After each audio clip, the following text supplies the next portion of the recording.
Sir Pakistan माशाल्लाह एक हमारी बड़ी टीम है, बड़ा मुल्क है और उसकी क्रिकेट की टीम बहुत बड़ी टीम है। और जिस तरह से मतलब हम शामिल हुए वर्ल्ड कप में, हमें बड़ा यकीन था, हमने बड़े बड़े दावे किए थे। बाबर आजम ने कहा कि हम तो ट्रॉफी लेकर आएंगे, लेकिन हम सुपर 8 में भी नहीं जा सके हैं। कैसे देखते हैं सूरत हाल को? मुझे तो अफसोस उन लोगों पे है जो लोग पाकिस्तान को सुपर 8 या पाकिस्तान की क्रिकेट टीम को टॉप 4 या टॉप 3 में देखना चाहते हैं। इसलिए कि हमें अपने मुल्क का इंफ्रास्ट्रक्चर, अपने मुल्क की ग्रास रूट क्रिकेट और अपने मुल्क में मौजूद टैलेंट, जिस पे हमने डिपेंड करके वर्ल्ड कप जीतना या दुनिया की पहली 3 स्टैंडिंग्स पे जाना है, उस पर गौर करने की ज़रूरत है। तो हम बदकिस्मती से वो लोग हैं जो उड़ती चिड़िया को देखते हुए समझते हैं मंजिल तक पहुंच जाएंगे, लेकिन हम उसको फ्लाइंग के तमाम आर्ट से रास्ते देने के लिए तैयार नहीं है। इसका रास्ता शुरू होता है आपकी ग्रास रूट क्रिकेट से, इसका रास्ता शुरू होता है आपकी स्कूल क्रिकेट से। जिस मुल्क में 2 कनाल के घरों में स्कूल हो, वहाँ पे आप क्रिकेट प्रमोट नहीं कर सकते। बिल्कुल सही बात। वहाँ पे आपको इंडोर गेम्स प्रमोट करनी चाहिए। ये पाकिस्तान में जिस तरह हॉकी की तबाही हुई, लोग आज तक पूछते हैं हॉकी कहाँ गई। हॉकी कहीं नहीं गई। हॉकी आज भी हमारे खून में रची बसी हुई है। आज भी हमारे गुजर खान के लोग उसी तरह हॉकी खेलते हैं। आज भी हमारे फैसलाबाद के लोग उसी तरह हॉकी में अपना नाम और अपना अरूज हासिल कर सकते हैं। हम उनको वो दौर वापस ला के दें जब वो अपने लोकल सिटी के क्राउड के सामने हॉकी खेलते थे, तो उनको एक एप्रिसिएशन मिलती थी, उनके खून में एक गरमाइश पैदा होती थी। तो वो ये जो लोकल ऑडियंस आपके साथ चलती है ना, ये खून गर्म रखने का बहाना होती है, वो आपको लेके चलती है। फिर आप कोशिश करते हैं कि शहर से ज़िला, ज़िले से डिवीज़न, डिवीज़न के बाद आप सूबा, सूबे से मुल्क में पहुंचने की कोशिश करते हैं। कभी स्कूल की हॉकी टीम भी हुआ करती थी, क्रिकेट टीम भी होती थी, इंटर स्कूल भी होता था, इंटर यूनिवर्सिटीज़ भी होता था, इंटर कॉलेजेस भी होता था। हमने तो अपनी ज़िंदगी में स्कूल्स क्रिकेट, कॉलेज क्रिकेट और यूनिवर्सिटी क्रिकेट से क्रिकेट का अरूज देखा है। कॉलेज से जैसे सकलैन मुश्ताक, सईद अजमल निकले हैं, सिविल लाइन से वसीम अकरम निकले हैं, तो प्रॉपर जो है एम्ब्रेस की जाती थी स्पोर्ट्स कॉलेज में। लेकिन अब अनफॉर्चुनेटली वो सारे क्रिकेटर अगर नहीं भी उन कॉलेजेस तक गए ना, तो मिंटो पार्क जरूर गए। हाँ जी, सही बात। ठीक है, मिंटो पार्क इसलिए गए कि वहाँ क्रिकेट होती थी। अब वहाँ पब्लिक पार्क है, ठीक है, पब्लिक पार्क पे क्रिकेट आप खेल नहीं सकते। बच्चों को वो फैसिलिटी हासिल नहीं है।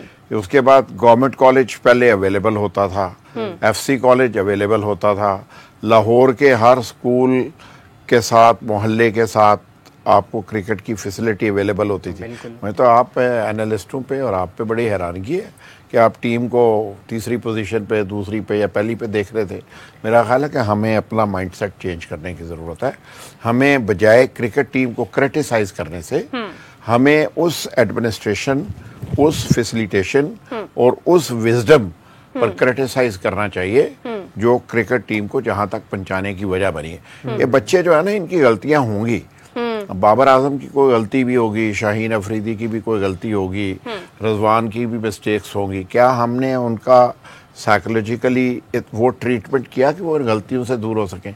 हमने आमर पे कोई काम किया है कि वो वापस आया है? हाँ। तो हमने उसे बूस्ट अप कैसे कर रहे हैं? हमने तो उसे क्रिकेट से बाहर रखा है। हमने पूछा मोहम्मद आसिफ कहाँ चला गया, सलमान बट, हमने पूछा कि सलमान बट कहाँ चला गया। अगर जिस्म का कोई हिस्सा किसी भी वजह से बीमार हो जाए या वहाँ कोई इंजरी हो जाए, क्या उसे काट के फेंक देते हैं? कतन ऐसा नहीं करता। उसकी ग्रास रूट तक पहुँचते हैं, उसकी ग्रास रूट पे जाके उसकी प्रॉब्लम को वर्कआउट करते हैं। मैं आज भी अपनी टीम को अप्रिशिएट करता हूँ, मैं आज भी उनके साथ खड़ा हूँ। इसलिए नहीं कि उन्होंने कारकर्दगी अच्छी नहीं दिखाई, मैं इसलिए कि वो उसके बावजूद 24 करोड़ लोगों की बैशिंग सुन रहे हैं। लेकिन वो 24 करोड़ लोग ये नहीं पूछ रहे हैं कि उन हुक्मरानों ने क्या किया जिनके जिम्मेदारी थी इस क्रिकेट को प्रमोट करना। आप इन बच्चों को रूल्स रेगुलेशंस दें, आप इन बच्चों को ट्रीटमेंट दें, आप इन लोगों को मॉनिटर करें, आप उनको एकेडमीज में लेके जाएं। ये सिर्फ 12 खिलाड़ियों से मुल्क की क्रिकेट टीम बन सकती है? बिल्कुल नहीं। 1200 खिलाड़ी आपके पास पाइपलाइन में मौजूद होने चाहिए। डोमेस्टिक इंडिया ने क्या किया?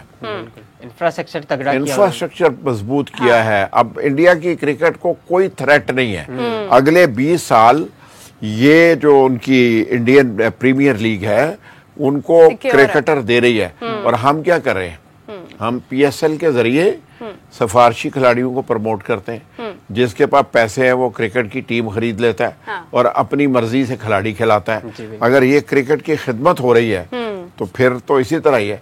अभी एक कश्मीर प्रीमियर लीग हो रही है, जिसके पास पैसे हैं वो उसने करा ली है।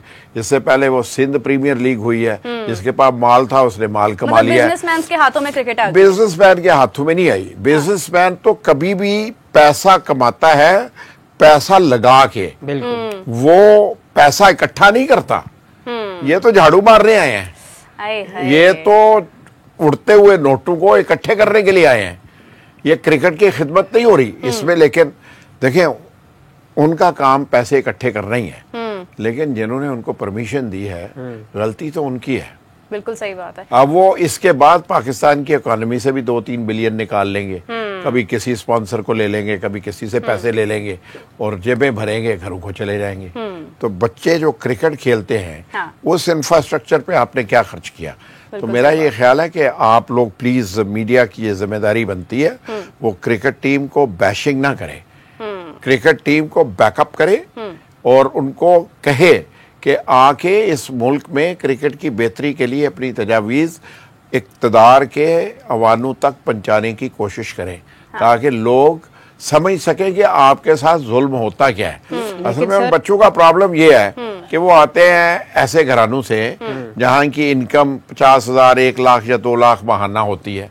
जब उनको 10 लाख, 20 लाख, 50 लाख या 1 करोड़ रुपया महीना नजर आता है तो वो बेचारा भी अपने उसी फ्लो में बहता चला जाता है। तो उसको भी याद नहीं रहता कि मैंने अपने माजी की तरफ देखना है। तो ये लेकिन तरबियत का नतीजा है कि हमने नहीं की। अगर हम तरबियत करें, हम कॉलेज, यूनिवर्सिटी और उसके साथ साथ उनको पाकिस्तान के एम्बेसडर के तौर पे ट्रीट करें। जो एम्बेसडर होते हैं ना, दुनिया एम्बेसडर हमेशा बनाती है। हीरोज जो है ना बनते नहीं है, बनाए जाते हैं। हीरोज को क्राफ्ट किया जाता है। बिल्कुल सही। आप डिजाइन करते हैं। एबी डिविलियर्स की हमारे पास एग्जांपल है कि वो एक प्रोसेस के थ्रू आए 2004 में, 2013-14 में उनका नाम बना। नहीं, वो आप उसके अलावा भी देखें, दुनिया में रोल मॉडल्स क्यों बनाए जाते हैं? इसलिए बनाए जाते हैं कि लोग उनको फॉलो करें, उनकी बात की वर्थ हो। मैं लोगों को कहता हूँ ये जो हमारी वो मलाला है उस पे इन्वेस्ट किया ना यूएन ने। क्यों किया? एक पर्टिकुलर कॉज के लिए कि एक वो बैड एरिया से एक खातून उठी, जख्मी हुई, जख्मी होने के बाद आज वो एजुकेशन के लिए या अपने एरियाज में रिप्रेजेंटेशन के लिए काम कर रही है। हम तो हीरो बनाते हैं, साथ ही उसकी वो अल्लाह ताला की तरफ से बन जाता है। लेकिन हम पहले ही जिम्मेदारी पूरी करना शुरू करते हैं कि उसके टांगे, पाँव, सब काटना शुरू करते हैं। तो मेरा ख्याल है कि क्रिकेट टीम जो किया, जो कर सकते थे उन्होंने वही किया। इससे ऊपर की उनकी कैपेसिटी नहीं थी। मुझे उनसे कोई तवक्को इससे ज्यादा नहीं थी। लेकिन मैं आज भी अपनी टीम के साथ हूँ। मैं आज भी अपनी एडमिनिस्ट्रेशन, अपने मुल्क के कसूर को तस्लीम करता हूँ और हमें उसे बेहतर करने की जरूरत है। टीम पर बाबर आजम को क्रिटिसाइज करेंगे, डिमोरलाइज करेंगे, एक क्रिकेटर तबाह कर देंगे। शाहीन शाह अफरीदी को क्रिटिसाइज करेंगे, उसकी क्रिकेट को बर्बाद कर देंगे। दूसरा शाहीन शाह अफरीदी आपके पास है, दूसरा बाबर आजम आपके पास है, आपके पास दूसरा रजवान पड़ा हुआ है, आपके पास हारस पड़ा हुआ है। आप मुझे बताइए नसीम शाह पड़ा हुआ है, जिन्हें आप इनको निकाल के टीम से नई क्रिकेट टीम बना लेंगे। तो लिहाजा कौन सी सर्जरी कह रहे ना, नया टैलेंट भाई, सर्जरी के लिए स्पेयर पार्ट्स होने चाहिए ना। स्पेयर पार्ट्स हैं आपके पास? आपके पास तो ये 11 नहीं पूरे होते। ये 11 पूरे होते हैं अमाद वसीम जैसे जख्मी खिलाड़ी को खिला के। बिल्कुल सही बात। ठीक है, तो इसमें किसका क्या कसूर है? अमाद वसीम का कोई कसूर नहीं है। वो कोई जबरदस्ती तो टीम में नहीं घुस गया। जिस सिलेक्शन कमेटी ने चूज किया, जो टीम उसे टूर में लेके गई, टूर के बाद जानते हुए कि उसका घुटना इंजर्ड है और उसके बावजूद उसे कहा कि तुम बगैर रनिंग के चले जाओ, 2 को सिंगल में कन्वर्ट कर लो, चौके को सिंगल में कन्वर्ट कर लो, खड़े होके बॉलिंग कर लो। तो मेरा मतलब है कि उसमें बेचारे इमाद वसीम का क्या कसूर है? अभी ये ज़र्फ नहीं हम में पैदा हुआ एज नेशन। यानी ये वैसे तो हमें मॉरल अथॉरिटी इतनी होनी चाहिए कि अगर हम एक चीज में सुपर फिट नहीं है तो हमें अपने आप को खुद विड्रॉ करना चाहिए। ये एक highest level of the responsibility होता है। स्पिरिट ऑफ क्रिकेट का तकाजा है ये, वैसे भी स्पोर्ट्समैन स्पिरिट का तकाजा है। वो स्पोर्ट्समैन स्पिरिट तो देखें जी आईपीएल ने खत्म कर दिया। हाँ, ठीक है, नाउ द कमर्शियलिज्म। कमर्शियलिज्म में भी लेकिन ना मोरालिटीज की बाउंड्रीज होनी चाहिए और हमें उन्हें कायम रखने की कोशिश करनी चाहिए। बिल्कुल सही। तो लेकिन नहीं है ऐसी। बिल्कुल सही। जैसा चौधरी साहब आप कह रहे हैं कि हमें ग्रास रूट लेवल पर चीज़ों को देखना चाहिए कि जब से टीम्स को 6 टीमों में तकसीम किया गया, उसको मुख्तस कर दिया गया, उसके ऊपर कोई काम नहीं किया गया, डिपार्टमेंटल क्रिकेट पर काम नहीं किया गया, उस लेवल से जाकर आज तक हमने अपनी क्रिकेट जो है वो अपने हाथों से खत्म कर दी है। हॉकी भी इसी तरह से हमने अपनी आंखों के सामने खत्म होती देखी और क्रिकेट का भी यही हाल होता जा रहा है। तो खिलाड़ियों को ब्लेम करने से बेहतर है कि आप ग्रास रूट लेवल पर देखें कि चीजें बेसिकली डिस्टर्ब हो कहां से रही हैं। चौधरी साहब आपका बहुत बहुत शुक्रिया, thank you so much for the motivation, because अभी हर जगह पर जो है वो खिलाड़ियों के ऊपर तनकीद की जा रही है, लेकिन उस जगह को नहीं देखा जा रहा जहां से खिलाड़ी बनते हैं और जिनकी जिम्मेदारी है खिलाड़ियों को बनाना।